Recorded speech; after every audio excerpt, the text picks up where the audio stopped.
पढ़ाई का प्रेशर बहुत ज्यादा है। प्रेशर करने की जरूरत नहीं है, एकदम चिल होके पढ़िए, ठीक है। मेरी बहुत सारे बच्चों से ये बात हुई है, बच्चों ने ये बताया कि सर एक प्रॉब्लम आ रही है। प्रॉब्लम ये है कि शुरू से हमने बहुत कुछ नहीं पढ़ा है, टाइम वेस्ट कर दिया है। शुरुआत में हम लोगों ने प्रॉमिस किया कि दम लगा के पढ़ेंगे, नंबर कमाया है, हाई स्कूल है, बहुत बढ़िया नंबर होगा। क्या करें सर, अब टाइम गुजर गया और अब कैसे पढ़े, बड़ा टेंशन हो रहा है। ये मैथ में ये सारी चीजें नहीं आ रही है, साइंस में केमिस्ट्री सर से ऊपर जा रही है, ये कंपाउंड कब बन जा रहा है, वो कंपाउंड को कितना कितना केमिस्ट्री याद रखें, ये करे वो करे, सारी चीजें करें। एक प्रेशर दिमाग में बढ़ जाता है और दिमाग काम करना बंद कर देता है। सर कोई रास्ता है? इसका सॉल्यूशन सिंपल सा है। देखिए, एक कड़वा सच ये है कि आपने जो बिता दिया वो तो गलत काम किया। पहली चीज, जो गुजर गया अब उसको आप सही नहीं कर सकते, ठीक है। आपके पास जो वक्त है आज का, उसे आप सही बनाओ ताकि आने वाले वक्त में क्या करो, आप फिर से पछतावा ना पाओ। सारे टेंशन को, सारी चीजों को सोचना बंद करो। हम कल क्या करेंगे, नहीं पढ़ पाते, ये नहीं कर पाते, सब सोचना बंद करो, दिमाग से सारी चीजें निकाल दो और अभी से किताब उठा के शुरू हो जाओ। बहुत सारे वक्त है, अभी एक पूरा 1-1.5 महीना बाकी है। एक बढ़िया सा हम कमाल का काम कर सकते हैं मिलजुल के, ठीक है। तो इतना सोचना नहीं है, और अगर आप सिर्फ सोचेंगे तो आप कुछ नहीं कर पाएंगे। आपको सोचना नहीं है, आप करना है।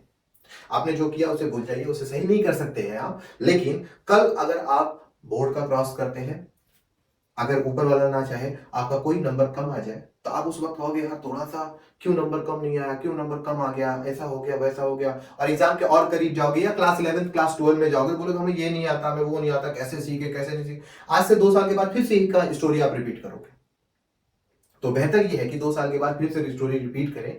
जैसा कि आपने पास्ट में बिता दिया है, आज रिपीट कर रहे हो, अब जो पास्ट में हुआ उसे भूल जाओ, ठीक है। आज से ये काम करो, अच्छे से अपनी प्रैक्टिस करो, आज से जम जाओ, ठीक है। दिमाग से सारी चीजों को निकालो, आराम से इसको पढ़ो और बेहतरीन सा अपना नोट्स बनाओ, और आज से ही ईमानदारी से बैठो।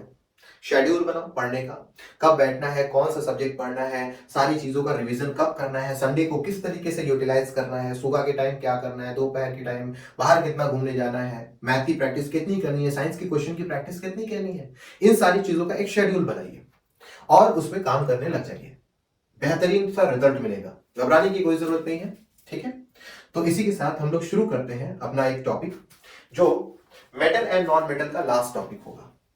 हमने मेटल एंड नॉन मेटल की केमिकल प्रॉपर्टी, मेटल की केमिकल प्रॉपर्टी, नॉन मेटल की केमिकल प्रॉपर्टी, इलेक्ट्रॉन्स के शेयरिंग के बारे में, आयंस के डिस्ट्रीब्यूशन के बारे में, इलेक्ट्रॉन डॉट स्ट्रक्चर के बारे में, मेटलर्जी के बारे में पूरी डिटेल स्टडी पर रखी है। अगर आपने वीडियो नहीं देखा है तो आप वीडियो यूट्यूब पे टाइप कर सकते हैं ऊपर, Syed classes metal and non metal, आपको वहां पे सारी वीडियोस मिल जाएंगी और बेहतरीन से मैंने उसके अंदर समझाया हुआ। तो आज इस टॉपिक में, इस लास्ट टॉपिक में, जो कि एक थ्योरेटिकल टॉपिक है, इसमें लर्न करना है, वो है हमारा कोरोजन। आप बचपन से पढ़ते आए हो कोरोजन होता क्या है। अगर किसी तरीके से एलिमेंट का खपत हो जाए, मतलब क्या कह सकते हैं कि मैंने किलो, जैसे मान के चलिए हमारे पास ये आयरन है, हमने ये खरीद के लाया और किसी तरीके से ये क्या हो रहा है, गल रहा है, किसी तरीके से ये क्या हो रहा है, गल रहा है। इंग्लिश में लैंग्वेज होती है ईटन अप, तो क्या हो रहा है, ये किसी तरीके से गल रहा है। तो इस प्रोसेस को हम लोग बोलते हैं कोरोजन। क्या बोलते हैं, कोरोजन, ठीक है। तो हमें इसके बारे में यहां पर पढ़ना है कि कोरोजन किसके किसके साथ हो सकता है, अगर हो सकता है तो हम इसे कैसे बचाएं, प्रिवेंशन के बारे में बात करेंगे, ठीक है।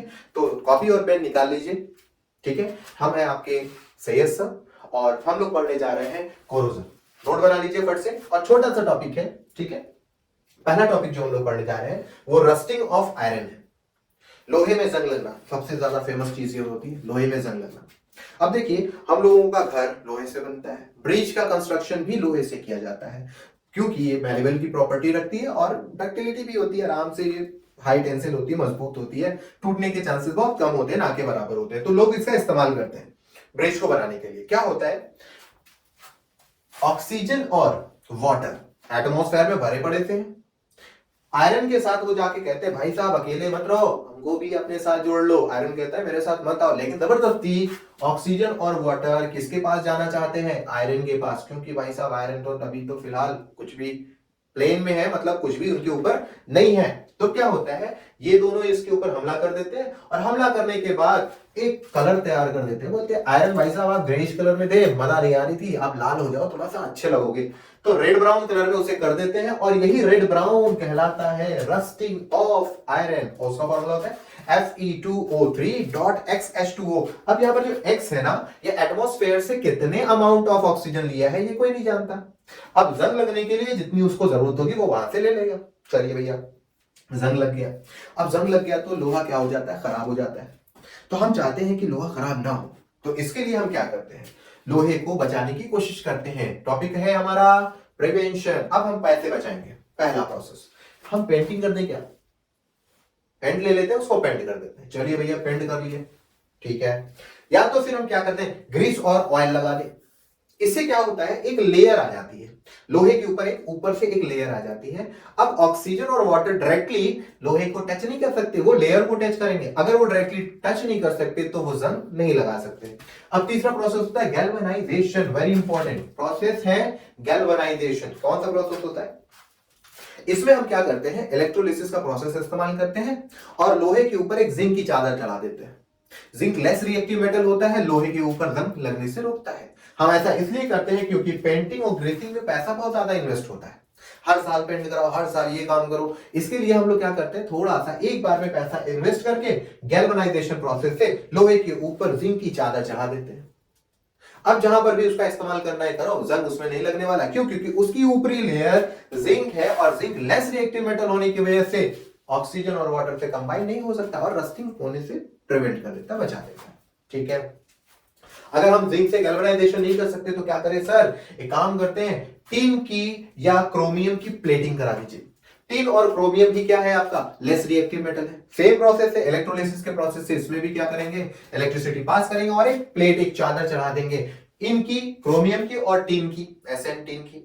इसलिए करते हैं क्योंकि ये क्या है, लेस रिएक्टिव मेटल है और आयरन को जंग लगने से बचाता है। Very good. चलिए भैया, अगर हम ये भी नहीं कर सकते तो क्या कर सकते हैं, हम लोहे को एलॉय बना देते हैं। चलिए भाई, लोहे को एलॉय बना देते हैं, दो तीन मेटलों को आपस में कंबाइन कर देते हैं और वो एलॉय बन जाता है। एलॉय किस लिए बनाते हैं, देखिए एलॉय में जो हम बनाना चाहते हैं वो हमारा स्टीनलेस स्टील होता है। अगर इस तरीके से ये बन जाएगा तो जाहिर सी बात है, इसके अंदर आपको मालूम है ना, आपके घर के अंदर में जो यूटेंसिल होता है, चाकू, नाइफ, ये सारी चीजें यूज की जाती है, कैंची भी इस्तेमाल की जाती है, उसके ऊपर लिखा होता है स्टीनलेस स्टील और जंग उस पे नहीं लगता।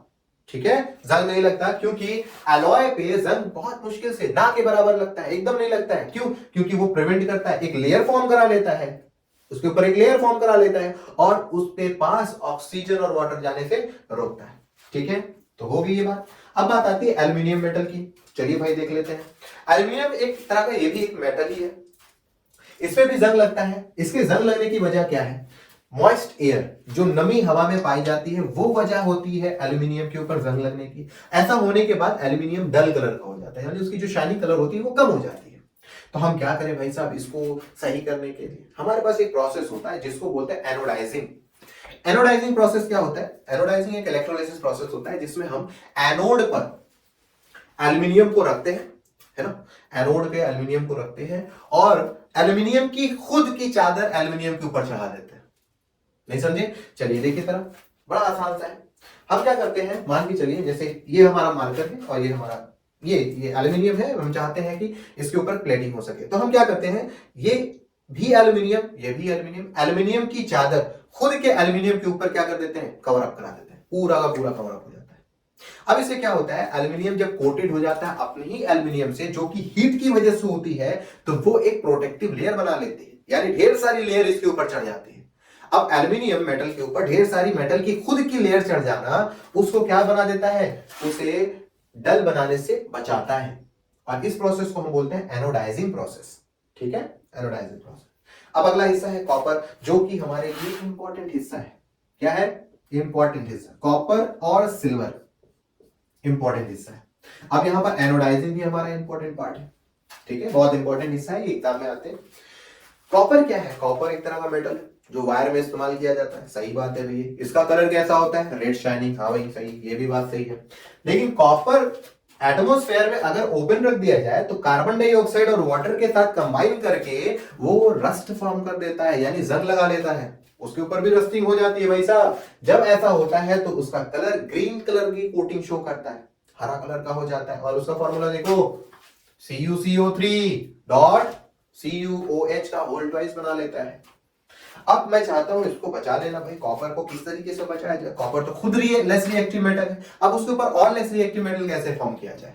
तो उसके लिए सबसे आसान सा तरीका ये देखने को मिला कि कॉपर को एसिडिक सॉल्यूशन में डालिए और उसमें से निकाल लीजिए। एसिड क्या करता है, कॉपर के ऊपर लगे हुए ग्रीन कोटिंग को रिमूव करता है और कॉपर को फिर से रेड शाइन में कन्वर्ट कर देता है। हमारा लास्ट हिस्सा है सिल्वर मेटल। सिल्वर मेटल बड़ा कीमती होता है, लेस रिएक्टिव मेटल होता है, इस पे ज्यादा तेजी से जंग नहीं लगते, मतलब कह सकते हैं रस्टिंग हो सकती है, थोड़ा सा वक्त लगता है, फौरन नहीं, जैसे लोहे पे जंग लगता है वैसे इस पे नहीं लगता, थोड़ा सा वक्त लगाता है।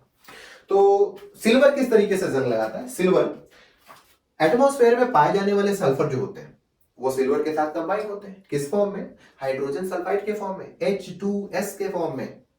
जैसे ही सिल्वर H2S के कॉम्बिनेशन में आता है ना, उनके साथ आता है, तो सिल्वर के ऊपर एक ब्लैक कोटिंग हो जाती है, काले कलर का हो जाता है, ठीक है, काले कलर का हो जाता है और उसका फॉर्मूला होता है Ag2S। हम चाहते हैं कि ये जो ब्लैक कलर की कोटिंग है वो हट जाए और सिल्वर फिर से क्या होने लगे, शाइन करने लगे। तो ऐसी सूरत में हमें क्या करना होता है, सिल्वर को फिर से डालना होता है एसिडिक सॉल्यूशन में। जैसे ही हम एसिडिक सॉल्यूशन में डालते हैं, सिल्वर अपने ऊपर से ब्लैक कोटिंग को हटा देता है और हमें शाइनिंग, ग्रेइश शाइनिंग का सिल्वर मेटल मिल जाता है। ठीक है, तो ये है हमारा कोरोजन के बारे में कुछ टॉपिक्स। ठीक है, इसको फट से इसको नोट कर लीजिए और इसे एक बार लर्न कर लीजिएगा, बहुत आराम से इसको देखिएगा, बहुत डिटेल में नहीं है और इसकी इतनी जरूरत नहीं है, जितना लिखा हुआ है बोर्ड के लिए सफिशिएंट है। आप इसको लर्न कर लीजिएगा ताकि इससे रिलेटेड अगर कोई क्वेश्चन आए तो आपको ये अंदाजा हो कि किस चीज से ये जंग खाता है, कैसे इसको बचाया जाता है। ठीक है, तो पढ़ते रहिए। All the very best.